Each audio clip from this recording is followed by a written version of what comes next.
அப்புறமா ஒரு மிகப்பெரிய உண்மையை இங்க அருணுடைய அம்மா தெரிஞ்சுக்கிறாங்க.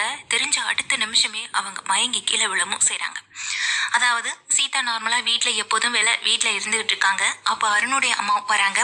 எங்க சீதா கிளம்பிட்டு இருக்குன்னு அங்க கிளம்பிட்டு இருக்க சீதாவை பார்த்து கேட்க, கோவிலுக்கு போகிறேன் அம்மா அப்படின்னு சொல்லும்போது, கோவிலுக்கு அம்மா நானும் வரேன்னு சொல்ல, சரிங்க ஆண்டி வாங்க போகலான்னு ரெண்டு பேருமே கிளம்புறாங்க. அந்த நேரத்துல வீட்டுக்கு வந்த அருண், எங்க ரெண்டு பேரும் கிளம்பிட்டீங்கன்னு சொல்லி கேட்க, சீதா கோவிலுக்கு போறப்பா, நானும் அவ கூட போயிட்டு வந்துடுறேன்னு அருணுடைய அம்மா சொல்றாங்க. சரிம்மா நான் வேணா உங்களை கொண்டு வந்து ட்ராப் பண்ணவன்னு சொல்ல, ரெண்டு பேரும் எப்படி நீ கூட்டிட்டு போக முடியும்?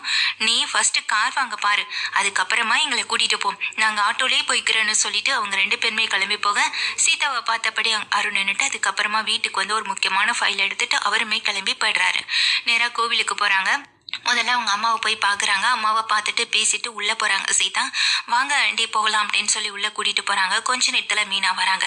என்னடி மீனா ஏன் ஒரு மாதிரி இருக்குன்னு அங்கே வந்து சந்திரா கேட்க, இல்லைம்மா நான் அது வந்துமா அப்படின்னு சொல்லும்போது, என்னடி ஏதாவது பிரச்சனையா, வீட்டில் உன் மாமியார் ஏதாவது சொன்னாங்களா, இல்லை மாப்பிள்ளைக்கு உனக்கு ஏதாவது பிரச்சனையா, எதுவாக இருந்தாலும் சொல்லுடின்னு சொல்ல, அதெல்லாம் ஒன்றும் இல்லைம்மா, எனக்கு என்ன பிரச்சனை இருக்க போகுது, அதுவும் என் புருஷன் என் கூடவே இருக்கும்போது நான் சந்தோஷமாக தான் இருக்கேன், என்னுடைய யோசனையெல்லாம் கிருஷை பற்றி மட்டுமே தான் இருக்குன்னு சொல்ல, அவனை பத்தி யோசிக்கிறத விட அவன் தான் அவங்க அம்மா கூட போயிட்டான்னு சொல்ல, நானும் அப்படிதான் நினைச்சிட்டு இருந்தேன். ஆனா அவங்க அம்மா கூட இல்லையே, யாரோ ஒருத்தர் கூட ரோட்ல போயிட்டு இருந்தேன் நான் பார்த்தேன்.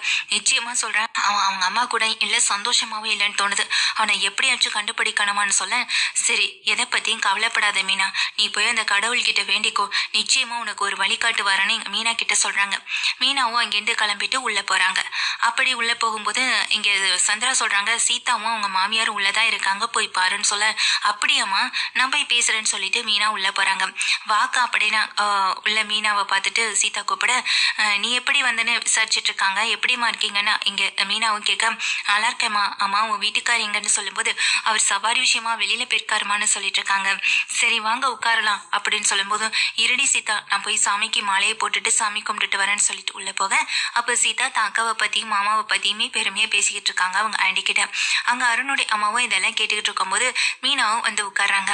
அக்கா இங்கே தானே நீ நானு இங்கே ரொம்ப சந்தோஷமா விளையாடிட்டு இருந்தோம்ல, ஓடி ஆடி விளையாடின இடம் இன்னைக்கு பாத்தியா, இப்போ நான் ஒரு வாழ்க்கை நீ ஒரு வாழ்க்கைன்னு ஆளாளுக்கு ஒரு வாழ்க்கை வாழ ஆரம்பிச்சிட்டோம்லன்னு சொல்லும்போது, ஆமாண்டி சீதா, ஆனா இதெல்லாம் என்னைக்குமே மறக்க முடியாது. சின்ன வயசுலேருந்து நாங்கள் இந்த கோவிலை விட்டு எங்கேயுமே போனதில்லை, இந்த கோவில் தான் எங்களுக்கு இன்னொரு அம்மா மாதிரின்னு சொல்லும்போது, புரியுதுமா நீங்கள் கஷ்டப்பட்டு வளர்ந்தவங்க, சின்ன வயசுலேருந்தே உங்கள் அப்பாவை அதாவது சின்ன வயசில் படிச்சுட்டு இருக்கும்போதே உங்கள் அப்பாவை பறி கொடுத்துட்டு அதுக்கப்புறமா குடும்பத்தை பார்த்துக்கிறதுக்கு நீங்கள் வந்துட்டேன், எல்லாத்தையுமே சீதா சொல்லியிருக்காமா அப்படின்னு சொல்கிறாங்க. அப்போ இதை கேட்டுக்கிட்டு இருக்க மீனாவும், அதெல்லாம் ஒன்றும் இல்லைங்கம்மா, அதுவும் இல்லாமல் தம்பி தங்கச்சி எல்லாரும் நல்லா படிச்சிருக்காங்க, அவங்களுக்கும் நல்ல வேலை கிடைக்கணுமா அப்படின்னு பேசிக்கிட்டு இருக்கும்போது இங்கே அருணை பற்றி பேசுகிறாங்க. அருணும் நல்ல ஒரு வேலையில தான் இருக்கா, அவனுக்கு ப்ரமோஷன் வேற கிடைக்க போகுது, ப்ரமோஷன் நான் சந்தோஷப்படுவேன்னு சொல்றாங்க. சீதா வந்துட்டா அதனால எனக்கு வேற எந்த கவலையும் இல்லை, இனி அவன் ஆசைப்பட்ட ஒன்றையும் நிறைவேற்றணும். என்ன ஒன்று, அவன் ஆசைப்பட்டுக்கிட்டு இருக்க ஒரே விஷயம் அவனுடைய சின்ன வயசுல இருந்து அவன் கூட இருந்த ஒருத்தனை தான் அப்படின்னு சொல்ல,